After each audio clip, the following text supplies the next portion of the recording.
મિત્રો, આજે આપણે માંડવા ગામના લાખા મોરીની મેલડીમાંના ઇતિહાસની વાત કરીશું. ભાવનગરથી રાજકોટ હાઈવે ઉપર જતા ઢસા ગામની બાજુમાં માંડવા ગામ આવેલું છે. આ માંડવા ગામમાં લાખા મોરી રહેતો હતો. આ લાખા મોરી માં મેલડીનો પરમ ઉપાસક હતો અને એને માં મેલડી ઉપર અપાર શ્રદ્ધા અને વિશ્વાસ હતો. નાનપણથી જ માં મેલડીની ભક્તિ કરતો હતો. માં મેલડીનું સ્મરણ સદાય તેના હૈયામાં રહેતું હતું. આમ ધીરે ધીરે આજુબાજુના ગામમાં લાખા મોરીની મેલડીનું નામ બોલાતું હતું. લાખા મોરીની મેલડી ગાંડાને પણ સાજા કરી દેતી, એના પારે આવેલા દુખિયાઓના દુઃખ દૂર કરતી હતી. આમ લાખા મોરીની માં મેલડીનું નામ ચારે બાજુ ગૂંજતું હતું અને સાથે સાથે લાખા મોરીને પણ લોકો ઓળખવા લાગ્યા. આ જોઈને ગામના અમુક લોકોને ઈર્ષ્યા થઈ અને એકવાર ગામના મોટા 5 માણસોને એમ થયું કે આ લાખાના ઘરમાં 2 ટકનું ખાવાનું પણ નથી. આજુબાજુમાં 12 ગામોમાં એનું નામ બોલાય છે. અમે તો જમીન જાગીરવાળા કહેવાય, અમારું તો કાંઈ નામ બોલાતું નથી. હવે આનો કાંઈક રસ્તો કરવો પડશે. આમ બધાઈને ઈર્ષ્યા થવા લાગી.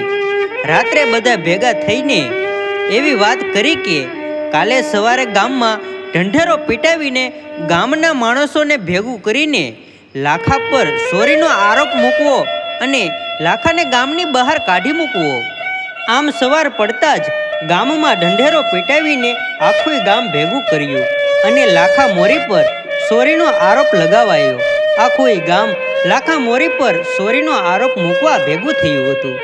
જે માણસો લાખા મોરીને હાર પહેરાવતા હતા એ જ માણસો લાખા મોરી પર ચોરીનો આરોપ નાખીને એના પર જોડાનો ઘા કરીને ગામની બહાર કાઢી મૂક્યો.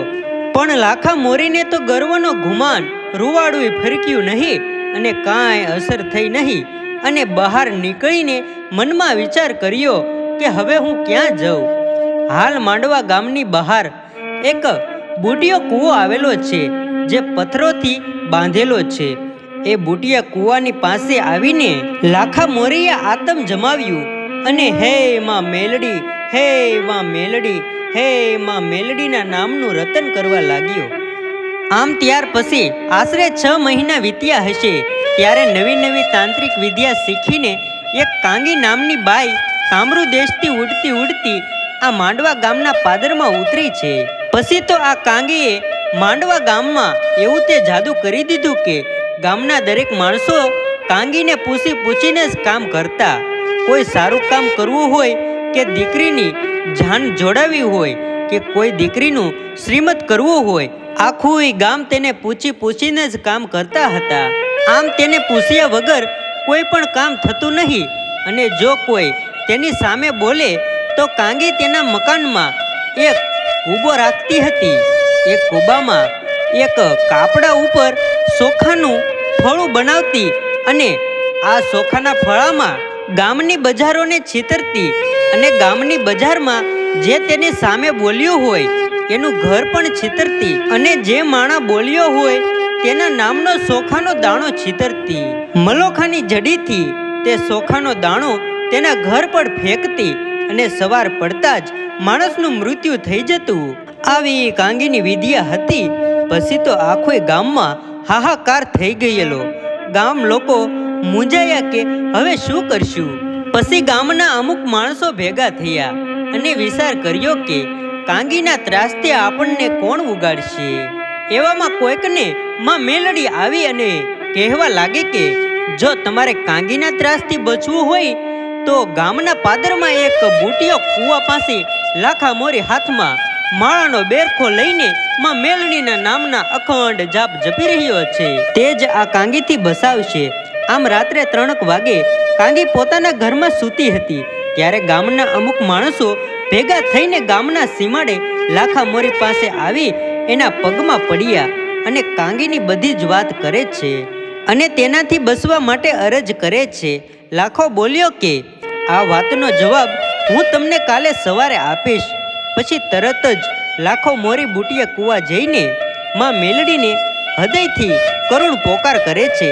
માં મેલડી લાખા મોરીનો પોકાર સાંભળી જાય છે અને રાત્રે 3:30 વાગે બુટિયા કૂવામાંથી ગેડી અવાજ આવ્યો, હે દીકરા લાખા. એટલો અવાજ સાંભળતાની સાથે જ લાખો સમજી ગયો, હવે આવી મારી માં હો.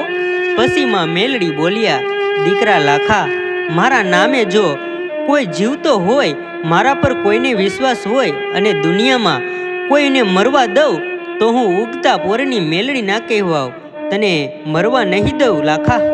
બોલ લાખા, શું દુઃખ છે?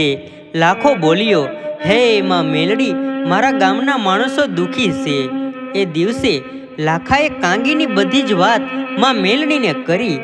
પછી માં મેલડી બોલ્યા, હે દીકરા લાખા, તો સાંભળી લે મારા શબ્દો. કાલે તારા ગામના માણસો આવે ત્યારે તું એમને કહેજે કે કેસરી ધજા બનાવી આખું ગામ અહીંયા બુટિયા કૂવે આવે અને સાથે ભુવાજીને પણ તેડાવે અને મારા માં મેલડીને સામૈયા કરાવી ગામમાં લઈ જાય.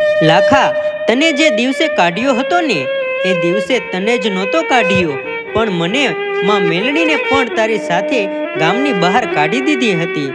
દીકરા, મને માં મેલડીને વાત રાખવી હોય અને કાંઈક પરસા પૂરવા હોય અને જો લાખા હું ધણને ના ધૂણાવું તો હું તારી મેલડી ના કહેવાઉં. દીકરા, તું ગામના લોકોને કહેજે કે એક કેસરી ધજા લઈ અહીંયા બુટિયા કૂવે આવીને મારી એક મેલડીની જય બોલાવે.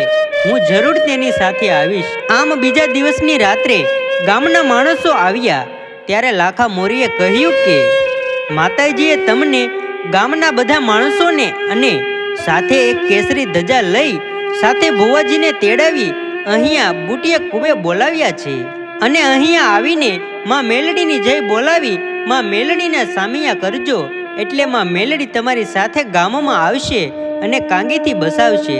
એટલું સાંભળતા ગામના માણસો રડતા રડતા બોલ્યા હતા કે દિવસે તો કાંગીને પૂછ્યા વગર અમારે કાંઈ જ જવાતું નથી, તો અમે દિવસે સામૈયું કેવી રીતે કરીશું? લાખો બોલ્યો કે વહેલી સવારે કાંગી સૂતી હોય ત્યારે ગામના માણસોને અહીં લઈ આવજો. આમ ગામના લોકોએ બધી તૈયારી કરી અને વહેલી સવારે સૂર્ય ઉગે એ પહેલા ગામના લોકો ભેગા થઈને સાથે ભુવાજીને અને માં મેલડીની ધજા લઈ બુટિયા કૂવે પહોંચ્યા. માં મેલડીની જય બોલાવીને સામૈયું કર્યું અને માં મેલડી અને લાખા મોરીને ગામમાં લઈ જવા નીકળ્યા. જ્યાં ગામના જાપામાં પહોંચ્યા ત્યાં તો કાંગીની આંખો ખુલી ગઈ અને જઈને જોયું અને પૂછ્યું કે આ બધું શું છે? તો કોઈકે કહ્યું કે તમને ખબર નથી કે આ લાખા મોરી અને માં મેલડીનું આખાએ ગામે સામૈયું કરીને સીમાડેથી ગામોમાં લાવે છે. કાંગી બોલી કે મને પૂછ્યા વગર જ? હા હા, તને પૂછ્યા વગર જ. હવે કાંગીનો રંગ બદલ્યો અને આંખો લાલ સોળ થઈ ગઈ. પછી ઝડપથી હાથમાં ચોખાની મુઠ્ઠી ભરીને કહેવા લાગી કે હાલ જ જોઈ લઉં તારા લાખાને અને જોઈ લઉં તારા લાખાની મેલડીને. આમ લાલ સોળ થયેલી કાંગીને જોઈને ગામના બધા માણસો બીકના માર્યા એકબીજાની પાછળ સંતાવા લાગ્યા. હવે લાખો મોરી કાંગીની સામે આવ્યો, પણ ગામના એકેય માણસો લાખાની પાછળ ઊભા ના રહ્યા. પછી કાંગીએ મંત્ર બોલી અને લાખા પર ચોખાની મુઠ્ઠીનો ઘા કર્યો અને ઝાપામાં જ તેને લાખા મોરીને પછાડ્યો. ધીરે ધીરે લાખો ઊભો થયો છે ત્યાં તો સવારનો સૂરજ ઉગી ગયો છે. લાખોમાં મેલડીને અરજ કરતા કહે છે, હે માં, તે તો મને મોતના કૂવામાં ઢંકેલી દીધો.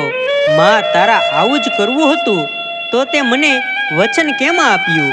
તારા વચને તો હું અહીંયા આવ્યો છું. ત્યાર પછી કહેવાય છે કે આકાશવાણી થઈ અને ગેડી અવાજમાં માં મેલડી બોલ્યા, હે લાખા સાંભળ, તું આ કાંગીથી 12 ડગલા સેટો ખસી જા.